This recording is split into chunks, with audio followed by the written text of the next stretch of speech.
the 1970s, there was a man that was a retired attorney and also a Baptist minister that through his research had discovered that the state of Florida and North Georgia were and are the areas and locations of the original Garden of Eden. Also, I have actual footage of Mount Meru, the magnetic mountain on this earth. Check it out.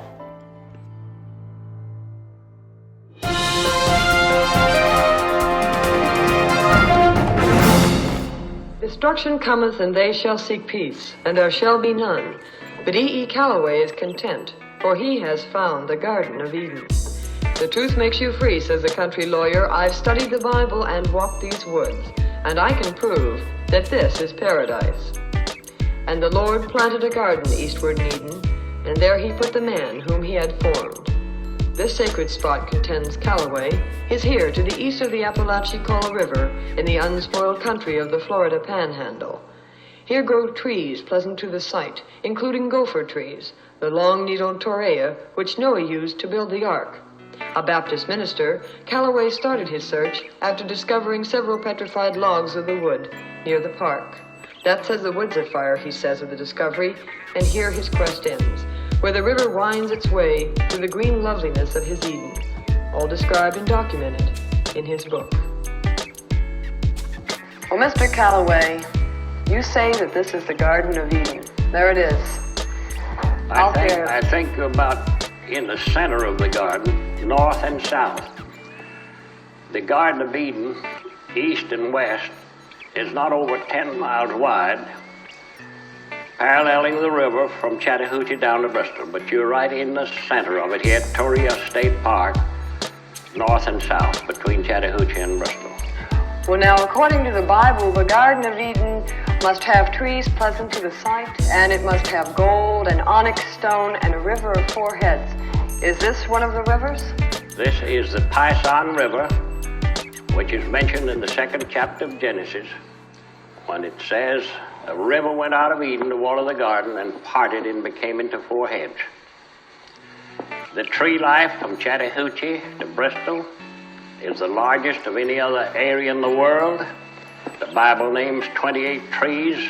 The best authority on earth have identified 27 of them here, and many, many more, including the gopherwood tree. The Bible names those 4 river heads as the Pison, the Gihon or Gihon, the Hiddekel, and the Euphrates. The first one was the Pison. The Bible says that is it that compasseth the land of Havilah, which was North Florida before the flood, where there is gold. And the gold of that land is G-O-O-D. The Bible used that adjective to describe the North Florida gold to further tie down the exact location of the Garden of Eden. The next verse says there's also bdellium there, which is nothing but rosin out of pine trees that God instructed Noah to pitch the ark out of, and onyx stone, which is marble. And North Georgia, right where this great river has its source, is one of the largest marble areas in the world. The Tate Marble Quarry and Company there at Tate, Georgia, is one of the largest. So the natural monuments definitely mentioned and described in the Bible as being related to the Garden of Eden are here, and they are not anywhere else on this earth. Well, not only are we sitting in the Garden of Eden, but we're also sitting in an area where you say Noah built the ark. Noah built the ark out of gopher wood, which God selected himself for him to build it out of. Is this the only place that you know of? This is the only place on this earth where it has ever grown. It's the most peculiar wood on earth. You can take a piece of it the size of this match when it's green. You can't break it. You can twist it and turn it. It's the lightest wood on earth. I have had its fibers, its structure, its every phase of it chemically analyzed. There's no other wood on earth like it. It's the lightest. And Noah built the ark out of wood not very far from where you and I are sitting here at Torrey State Park. It was loaded, and then it floated 5 months and landed on Mount Ayr, where we know definitely that it's now embedded in the ice. Now, there are four rivers that are necessary for the Garden of Eden. What are the four rivers The here? river went out of Eden to water the garden, says the second chapter of Genesis, and it parted and became into four heads. The Pison, the Gison, the Hiddekel, and the Euphrates. That is the only four-head river system on this earth. When the idea or the notion or the belief that the Garden of Eden was somewhere else or over in Europe or in Africa or someplace over there, the Western Hemisphere was unknown. They did not know that the continent existed west of the Atlantic Ocean. Therefore, they couldn't search this continent along with the others to find the river of four heads and these other great natural monuments which the Bible said was related to the Garden of Eden. It came my pleasure and my responsibility and my duty to search the North American continent and definitely point out the same bare natural monuments that the Bible relates. Callaway points with pride to the official map of the U.S. engineers at Chattahoochee, which shows what Callaway says is the only four-head river system in the world. That is a system described in the Bible, where in Genesis, the river flowing out of Eden, which waters the garden, parts and becomes into four heads. First, there is the Gihon, now known as the Flint River, which flows towards the land of Ethiopia. Then the Euphrates, the Spring Creek River, whose name was transferred to the Middle East after the flood. The Hiddekel River is Fish Pond Creek River, which borders the land of ancient Assyria. And finally, the last of the four rivers, the wide and lovely Pison, the Chattahoochee, today a river of trade and commerce. The Apalachicola seems an unlikely name for the river flowing through Eden, but here, according to Callaway, is the heart of the garden. This peaceful river is the life source of the lush vegetation of the original habitat of the first man and woman.